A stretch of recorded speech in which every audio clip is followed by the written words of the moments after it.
All right, y'all, welcome to the show. Welcome. So, today I have quite a video for you. Trump gives away his only defense that he has in one of his criminal trials.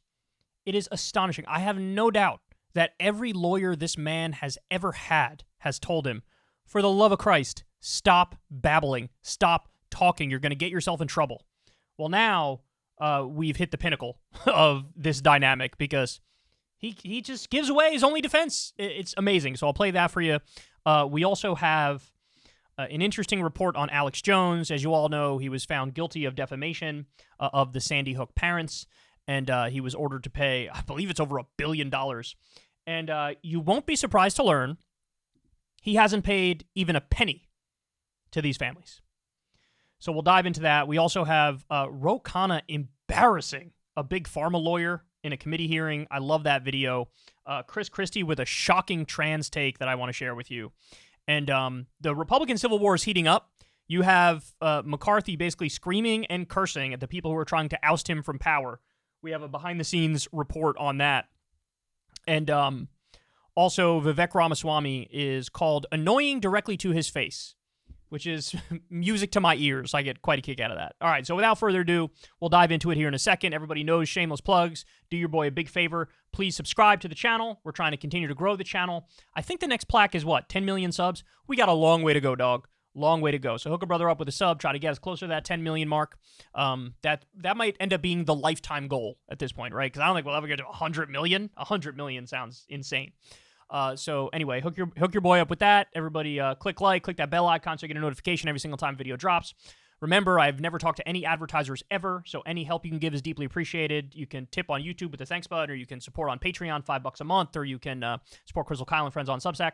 All right, and that's it. Let's go ahead and dive into it. So Kristen Welker, I always struggle with that. I always say Walker. Kristen Welker did an interview with former President Trump. And look, I'm going to be honest with you guys. I tried to sit through the whole thing. It was about an hour and 20 minutes. But the only place I could find it didn't have double speed. And so I got through about 25 minutes of it, and I was like, I can't do this. I'm tapping out. And from what I saw, she didn't do a very good job.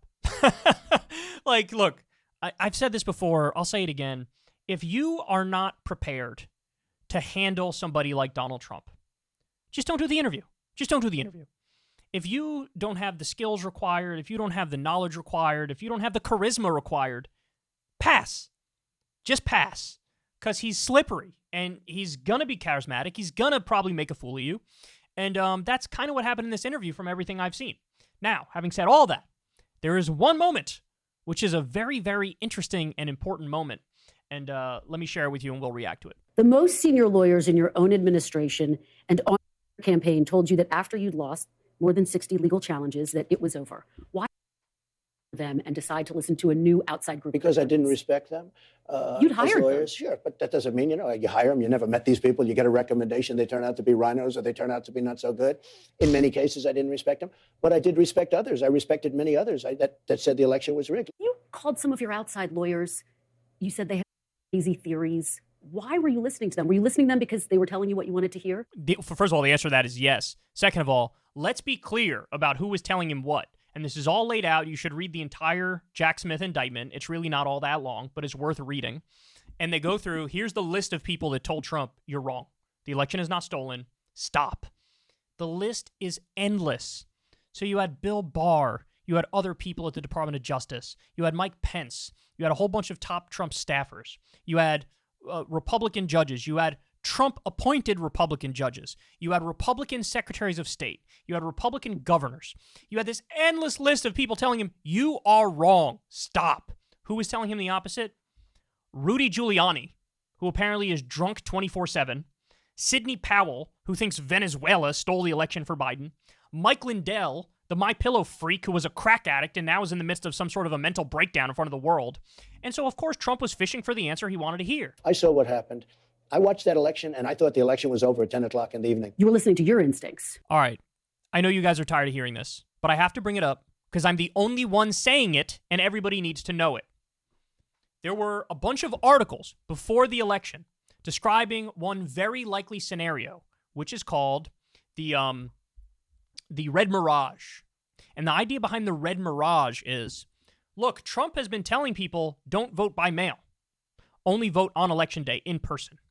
And in most of the states, the way the votes are counted are we will count the votes from election day first, and then we will count the mail-in votes. Well, the mail-in votes skewed heavily Democratic, and Democrats were telling people, vote by mail. It was the midst of a pandemic. Of course you're going to say vote by mail. Trump didn't. Trump said only vote on election day. So what we were very likely to see is the votes that are counted first are on election day. It's going to look like Trump is up by big margins. And then once you count all the mail-in ballots, either Biden is going to close the gap colossally but still lose, or Biden will not only close the gap, but will overcome Trump. That's exactly what happened. And Biden ended up winning the popular vote by 7 million votes. This wasn't like nobody could have seen this coming. Everybody who's an election expert who follows this stuff or even read a couple articles on it saw it coming. I was on Rogan's election night special, and I told everybody at the beginning of the night before any of the votes were counted, this is one of the likely scenarios that could unfold. And here he is using this as, I was up, I went to bed, I was up. You're telling me I knew something. Only with a little bit of research.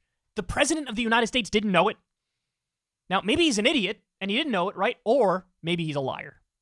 And he knew it, and he's just using this to make his own argument anyway. My instincts are a big part of it. That's been the thing that's gotten me to where I am, my instincts. But I also listen to people. There are many lawyers. I could give you many books. There are books that are written on how the election was rigged. There are numerous books that were written on how the election was rigged. Just to be clear, were you listening to your lawyer's advice or were you listening to your own instincts? I was listening to different people, and when I added it all up, the election was rigged. There are books were you that calling are written. The shots, though? In fact, Molly Hemingway wrote a great book. But were you calling Rigged. the shots ultimately? Excuse me. Molly Hemingway, who's highly respected and great, she wrote a book, a best-selling book called Rigged. Were you calling the 2000 Muse? There wasn't 1,999 Muse. There wasn't 2001 Muse. Kristen, there was 2,000 Muse. It was 2,000 Muse. This is so like Jesus Christ. You can get any idiot to say anything or write a book about it or do a shitty documentary about it. And he acts like, well, that's it, settled. He knows this is nonsense. That's though, Mr. President, ultimately. As to whether or not I believed it was rigged, oh, sure. Okay. It was my decision, but I listened to some people. Some people said that. Like guys like Bill Barr, he was a stiff, but he wasn't there at the time. But he didn't do his job because he was afraid. You know what he was afraid of? He was afraid of being impeached. He was petrified to be impeached. And how do you not get impeached? Don't do anything. All right, so I don't know if you caught it there, but he said at one point, it was my decision. Play it again. Here we go. Watch. Listening to your own instincts. I was listening to different people, and when I added it all up, the election was rigged. There are books were you that calling are written. The shots, though? In fact, Molly Hemingway wrote a great book. But were you called calling Rigged. the shots ultimately? Excuse me. Molly Hemingway, who's highly respected and great, she wrote a book, a best-selling book called Rigged. Were you calling the shots, though, Mr. President, ultimately? As to whether or not I believed it was rigged, oh, sure. Okay. It was my decision. Guys, here's why this is super important. Because his best possible defense in court is to pass the buck. His best possible defense is like, look, I know a lot of people were saying that it wasn't rigged, but I had a lot of people saying it was rigged, and the ones who were saying it was rigged were more aggressive, were more confident, were more persistent, and ultimately, I ended up going with their advice, but I only went with their advice because they seemed very sure. And so, whatever, point the finger at Sidney Powell or Lynn Wood or whatever, whoever's on that list, right? It wasn't me. It was them. But when you come out and you say, quote, it was my decision. So Kristen Welker asked Trump to clarify if he was listening to his lawyer's advice or his own instincts after he lost the 2020 election. Quote, it was my decision. So now one of your best defenses is out the window. One of your best defenses is gone now. Because think about how it unfolded. You had the fake elector slates, which they referred to internally as fake electors. Some referred to them as fraudulent electors. They said it was an illegal, their words, vote counting scheme. This is what Trump's people were saying internally. And they tried to defraud the United States of America and steal the election for him. And they left a paper trail of their crimes and tried to send it to Mike Pence to force him to say, I reject the results of this election, which he couldn't even do in his ceremonial role. And here's Trump saying, yeah, it was my decision. I decided to do all. Okay, well, look, I'll be damned if this exact clip doesn't come up in court. It's going to come up in court.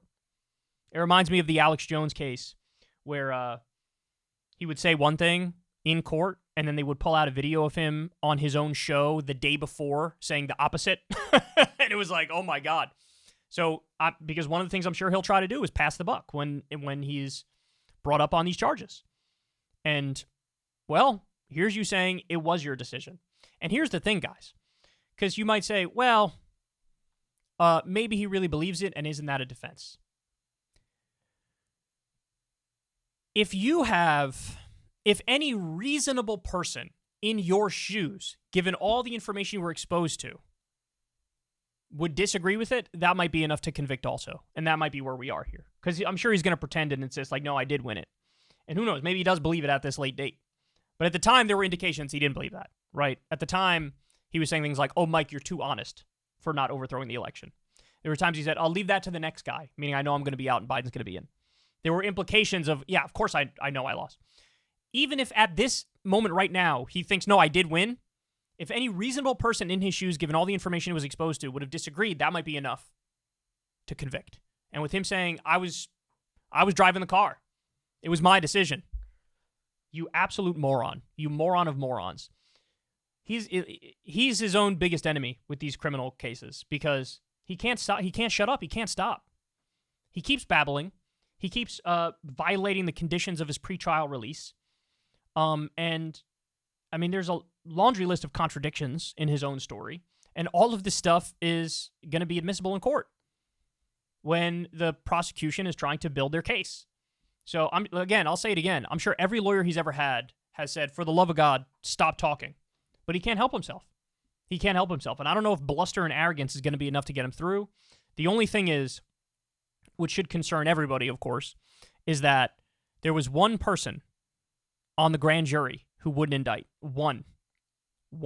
Now, you don't need unanimous for the indictment, for the grand jury, but you're going to need unanimous in a criminal trial. So if you just get one Trump cult member up there in his jury, then he might get away scot-free, which is terrifying. But in terms of how solid the case is, this thing is airtight, dog. Airtight. And this one isn't even the most slam dunk of cases. That one would be the classified documents case, classified top secret documents, obstruction of justice. That's the easiest one. But he's making it hard for himself, even in the Jack Smith January 6th case, and that's what this clip shows. Hey, y'all, do me a favor and like and subscribe. It helps out big time in the algorithm. Click the bell as well for notifications when videos drop, and watch that video on screen right now. You know you want to.